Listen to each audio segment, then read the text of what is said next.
everyone. My name is Sheetal Khedkar. My group members are Rutuja Dalvi, Vaibhav Khalatkar, Chaitanya Ingre, and Darshana Undre. Our topic is affinity chromatography and it is guided by Dr. Vijaya Barge ma'am. In this, we will see introduction, principle, mechanism, instrumentation, advantage, and application. First, we will see introduction. In this, affinity, a degree to which a substance tends to combine with another. Then chromatography, a technique for the separation of a mixture by passing it in a solution or suspension through medium. Then the affinity chromatography. The affinity chromatography is a method of separating biochemical mixtures based on a high specific interaction, such as between antigen and antibody, enzyme and substrate.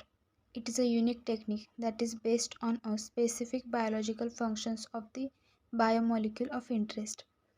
The separation utilizes lock and key binding that is prevalent in biological system.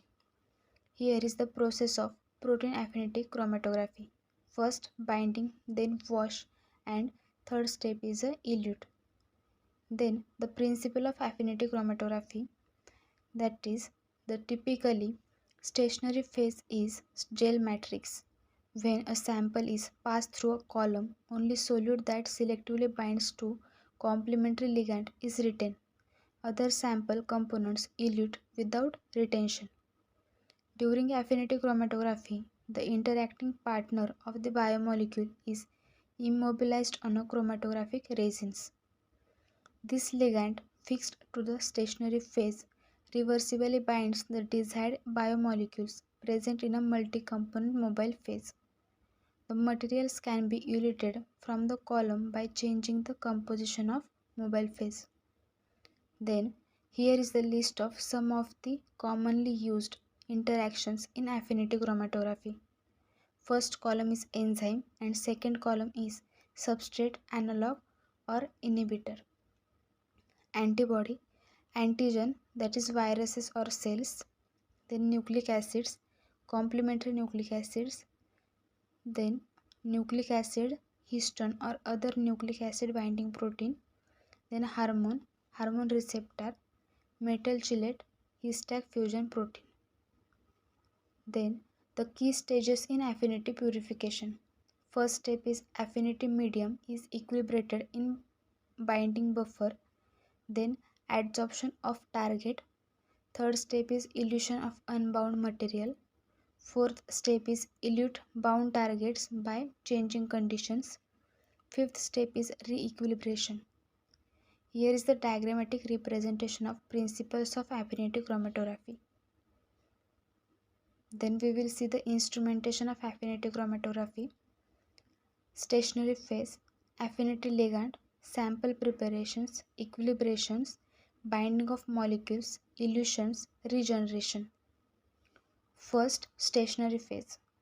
The basic requirements of stationary phase. First is it should be sufficiently hydrophilic to avoid non-specific binding of solutes and stable to most vapor-compatible organic solvents.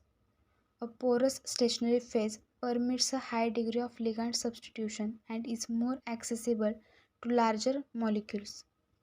Some examples of stationary phase are organic gels such as beaded agarose, cellulose, dextran, polyacrylamide, combination of these polymers and microporous glass beads.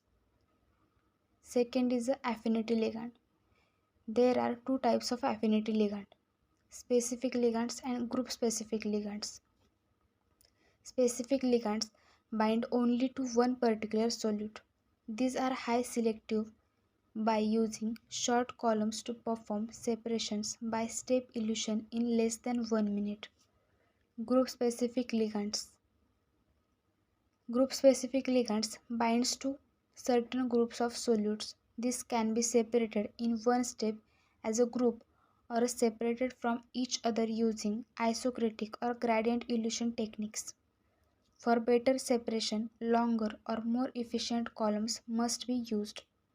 Among the more unusual ligands are the triazentines.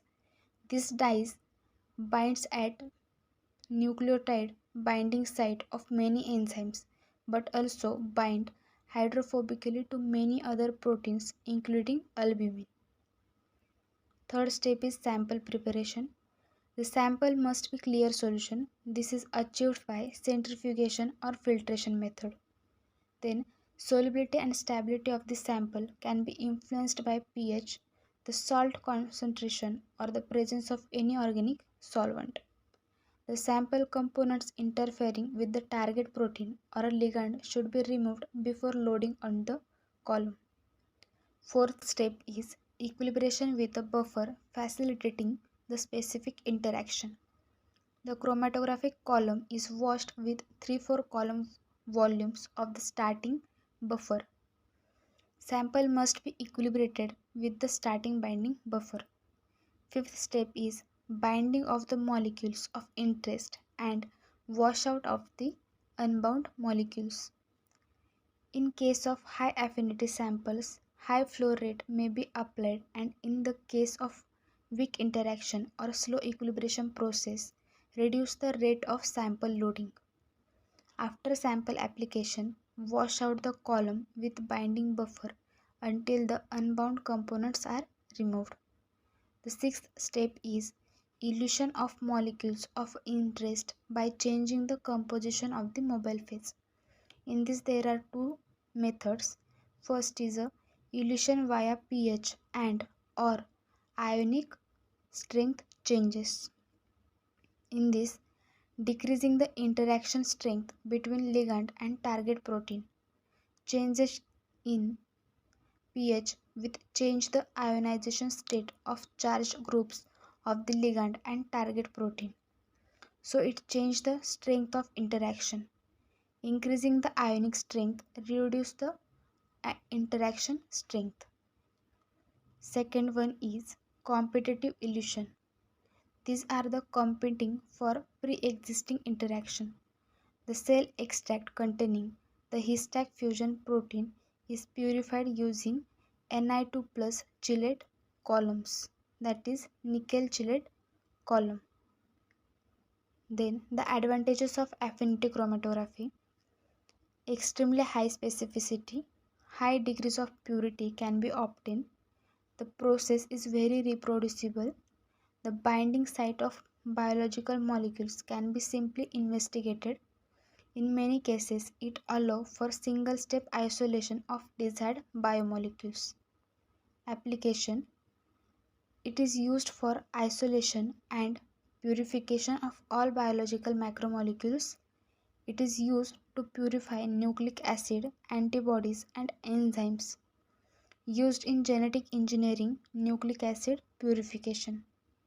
It is used for separation of optical isomers. It has great importance in case of recombinant proteins. To reduce the amount of some substances in a mixture. To reduce the amount of substances in the mixture. Here are the references. Thank you.